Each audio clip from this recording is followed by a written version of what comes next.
All rise. The questionably honorable court of personal opinion is now in session. Welcome to the Bourbon Van. I'm Julie. I'm Phil, and today we are comparing 4 rye whiskeys to see which one will rise to the top.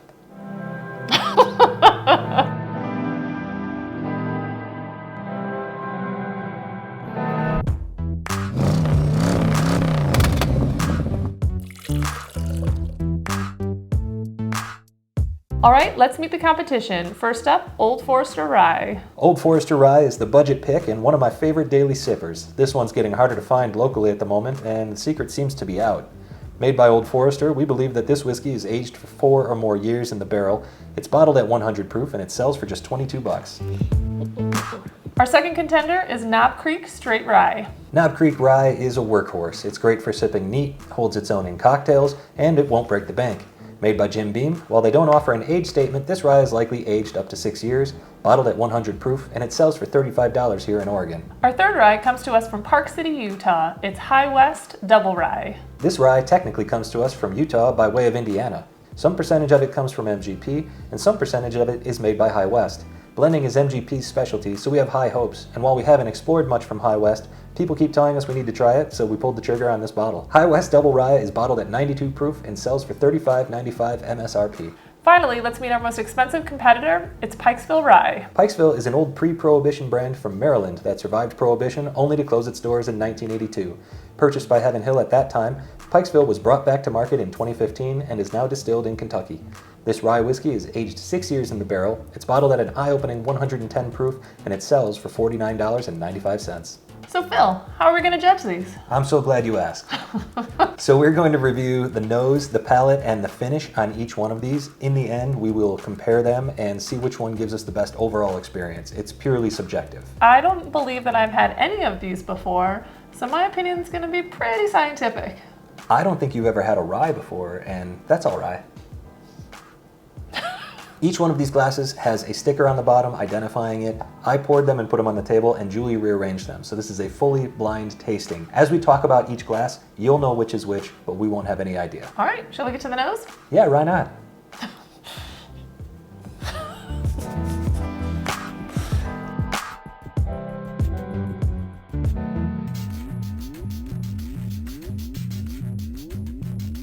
All right, we're back. We are, and there was a lot more variety in the nose on these glasses than I expected. Now we're going to discuss these from our right to our left. This is glass 1, 2, 3, 4, 1, 2, 3, 4. I'll try not to mess it up this time. Let's talk about the nose on glass 1. For me, I got a bright floral smell to glass number 1. Yeah, I agree. This has a lot of sweetness, and there is a floral element to it. There's a little bit of maybe oak there. There's definitely sweetness there. I'm really looking forward to tasting glass number 1. What did you think of the nose on glass number 2? I will say number 2 for me had the nicest smell. So I got a little bit of a cinnamon candy type of aroma to that. Yeah, I would agree with that. Number 2, I think, had the most cinnamon of the bunch and maybe a little bit of nuttiness. I'm not sure, maybe a peanut, like a roasted peanut or something like that, but not a ton on the nose on that one, but what was there was really pleasant. Let's talk about the nose on glass number 3. Number 3 was interesting. I kind of got a weird mix of shoe polish almost, and also kind of floral, so kind of at odds, but had still a pretty nice smell overall. Yeah, this one is definitely the most unique of the bunch, really one of the more unique whiskeys in general that I've smelled lately. At first I couldn't place it, and then I started getting maybe a whiteboard marker, like an eraser board marker smell from it. Which, yeah, that could kind of be like that shoe polishy. It was just a really interesting mix. Yeah. There's something really bizarre about it. It just doesn't smell like anything else. The other weird thing is maybe something botanical about it, almost like gin, like juniper or something like that. There's something weird going on in that glass. I honestly have no idea what that's going to be like on the palate. It's probably the one I'm most looking forward to and the one I'm most not looking forward to. Let's talk about the nose on glass number 4. So number 4 for me, I didn't get a lot out of it. It was definitely, I think, probably our highest alcohol because I just was getting a lot of alcohol smell to it. maybe a little bit of a syrupy smell, but it was masked pretty well. I didn't get a ton on the nose. Just like you said, I felt like the ethanol was masking this a little bit. The syrup that I got wasn't maple or anything like that. It was almost like an extract type syrup. The type of thing where if you went to a old-timey diner and ordered a cherry cola, that sort of extracty type of syrup, that's what I'm getting on this. I'm looking forward to tasting this one because like you said, this is likely our highest proof. Last time we did one of these challenges, the glass with the highest proof turned out to be a nice surprise for us on the palate. So I'm excited to try that one as well. Well, this should be fun. Since I've never had these, I'm really looking forward to it. Yeah, this is gonna be all rye, all rye, all rye. We're going to check out the palate on each one of these whiskeys and we will be right back. Cheers.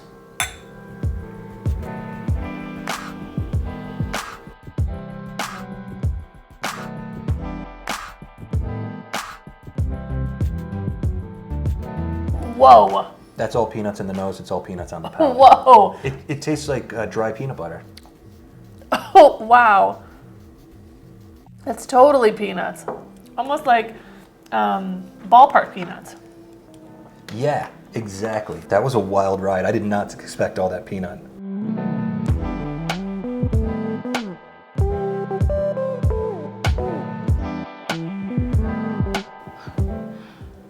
That was an experience. I will say, for not having ryes before, I don't know if it's my favorite, but they were really interesting. This was unexpected. These were so varied. No two are alike at all. They're all super different. Super different. Okay, so let's get into the palate discussion. Let's talk about glass number one. I really liked number one. What was interesting on this one is that at the end, my last sip, I started getting like a bubblegum smell to it, to the nose, but it had a cherry taste. I think there was some like spice. I think that's that rye spice that you were telling me about. And it had just a really nice cherry finish. I totally agree. This one for me brought a little bit of caramel and vanilla up front. With that floral nose, it made it more noticeable, I think. I definitely got the cherry note on there, and the rye spice is so gentle on this one. This one gave me more of a bourbon vibe than the rest of these have. I would agree with that, yeah. So we both really enjoyed glass number one. Let's talk about glass number two. Number two was unlike anything I've ever tasted. I'm gonna be honest. Like, it kind of almost punched me in the face because it was just so different and unexpected, really. I tasted that, and all I tasted was like baseball, like ballpark peanuts. Yeah, with like, in the way that I eat them, that everybody goofs on me for, with the shells on. With the shells on, for sure, yeah. That's what I got out of this, is unshelled peanuts. Yeah. And honestly, it's jarring compared to the rest of them. It's not unpleasant. It's just super weird. It's just unexpected. I just didn't see that coming, especially after tasting number one. It was almost dry. I mean... Yeah, number one and number two could not be more different. I don't dislike either one, but you're right. This one has a dry feeling about it. It's just very strange after coming off of this one, which is so bourbon-like. It was very strange. Yeah. Okay, so let's get into our weirdo glass. Glass number three. No likey. I tried, and I just did not actually enjoy this one. It had a very hot finish. It made my eyes water. I didn't really get a lot out of the taste. I mean, I obviously did get a lot out of the taste, but those flavors I did not like. Like, my palate did not enjoy this one, so. I would say, in some regards, if the nose wasn't so weird, that the flavors would be pretty good. Again, it's totally different than the others. You have no idea what you're gonna get into with it. Doesn't strike me that it's got any sort of cohesive flavor palette. There's nothing going on in here that I can really identify. I got maybe a little cherry, maybe a little toffee, which was, it's not bad, but the good moments of this are overrun by that weird nose that when you're taking a sip of it and once you get it in your mouth, it doesn't change the fact that that's still affecting your palate. For me, number three has a fine, maybe soft cinnamon back end that sort of lingers a little bit, but the rest of it is so unnatural to me that I'm not sure what to make of it just yet. I think we're gonna have to inspect the finishes on these before I even understand what this glass is really doing. I just looked back on the notes that I made of the nose, and this was the one that I said had a little bit of a shoe polish feel to it, so maybe not so surprising that I didn't like it that much. No, this is just such a weirdo glass. I have no idea what's going on in this. Maybe my palate is just not finely attuned to the intricacies of this glass. Mine's not. But it's real weird. Let's talk about glass number 4. Number 4 had such a subtle flavor to it, and it was really delicious. Really delicious. Yeah, I thought that for tasting notes, the nose on this again was that syrupy cherry cola sort of thing. The first impression I got from this when I started to sip it was that cherry cola coming through, and then it almost immediately merged into vanilla, sort of like a vanilla ice cream drizzled with caramel sauce. It is, to me, this one, as subtle as the flavors were, the flavors that started to open up with just a couple of sips here. Even the nose improved with a couple of sips. It's almost like a trip to an old-timey diner where you walk in, you order your cherry cola, and then you order vanilla ice cream with caramel sauce on it. Have you ever done that? No. I don't think I have either. Now we're going to take a few sips of each of these, see how the finish lasts, see what flavors we see on the finish, and then we're going to compare them 1 to 3, 2 to 4 to make sure that we're not missing any flavors here, and we'll be back with our final scores. Yay.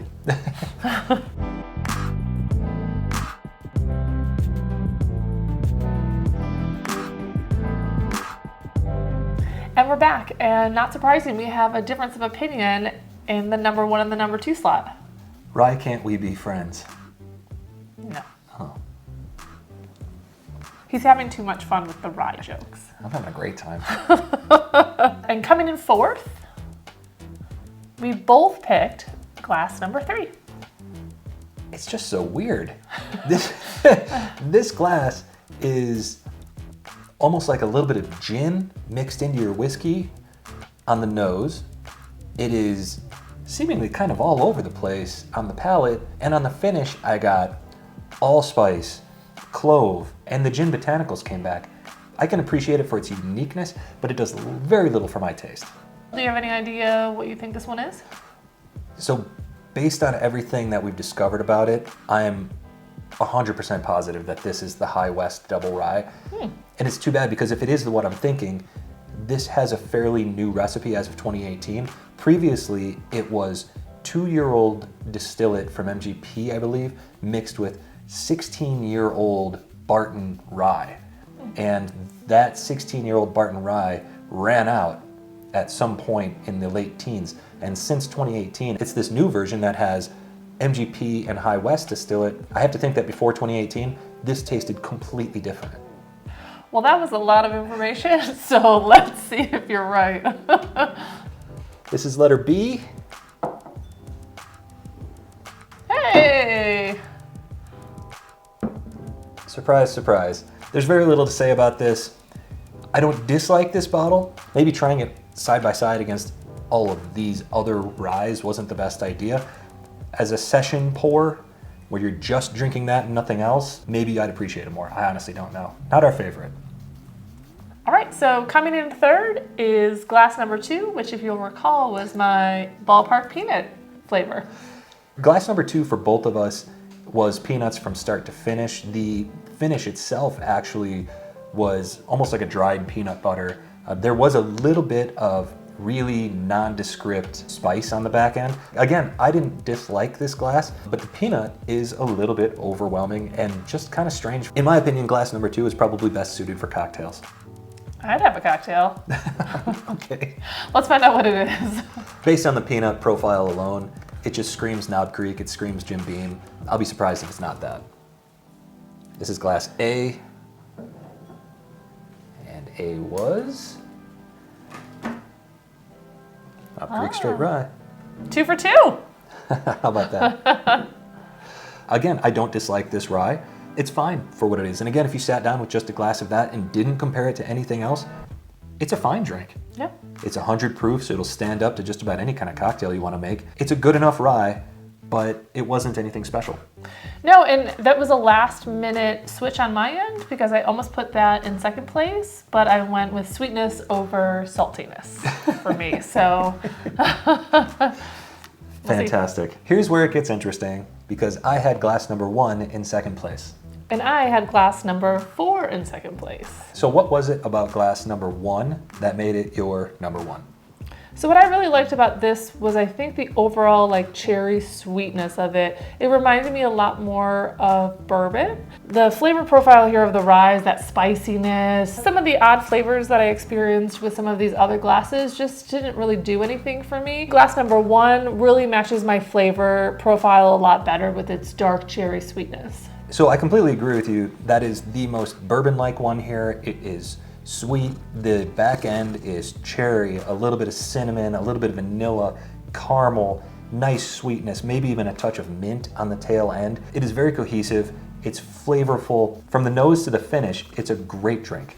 So do you think you know what it is? I am positive that I know what this is. This can be none other than my sweet baby, Old Forester Rye. Well, that's not surprising that an Old Forester product is my number 1. That's awesome. Oh, I hope that's right. This is Glass D, and Glass D is... Oh, that is so funny. I feel like I've got like a thing going on with Old Forester that just cannot be denied at this point. I am 2 for 2 with Old Forester. This is such a great rye, and I would recognize it anywhere. This, again, is the budget rye here. This is $13 cheaper than either one of these bottles. Knob Creek is $35, High West is $36.